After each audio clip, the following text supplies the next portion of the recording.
All right, so this is how to reset the radio and navigation code on a 2006 or 7 Accord with the navigation system that is on the EXL trim. If you don't have the radio and navigation code entered, you'll see just a numerical screen that allows you to enter the 4-digit radio code, or in this case, the 4-digit navigation code to get the thing up and running.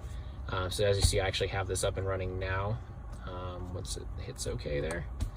And yeah, there's sound adjustment and stuff I've already got open right there. And there's navigation. To get those codes, we're gonna have to open up the hood. Let's get that open. And we're gonna go under the hood and go into the fuse box. So the driver's side is the left side of the car, and the fuse box is also on this side. So let me see if I can unclip this with one hand, which I don't think I can do. Hold on 1 second here. That off, you're actually going to need the lid here. So right here, I see 9147 and 1168.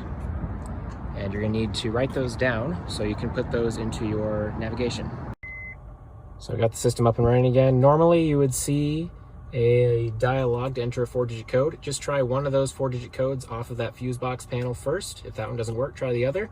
Once you get that in, you'll just see the navigation screen when you first sign in with that 4-digit code. It'll just look like this. You won't have sound though, your radio won't work. So what you're gonna need to do is you'll look at the screen up here and it'll just kind of have like a dialogue that says code. And you just need to, it'll say C and then O and D and E as you type in the numbers manually. And the tuning knob will give you the numbers 0 through 9. So in my case, I think it was 9147. I just search for 9, press enter, which is just hitting the tuning knob once.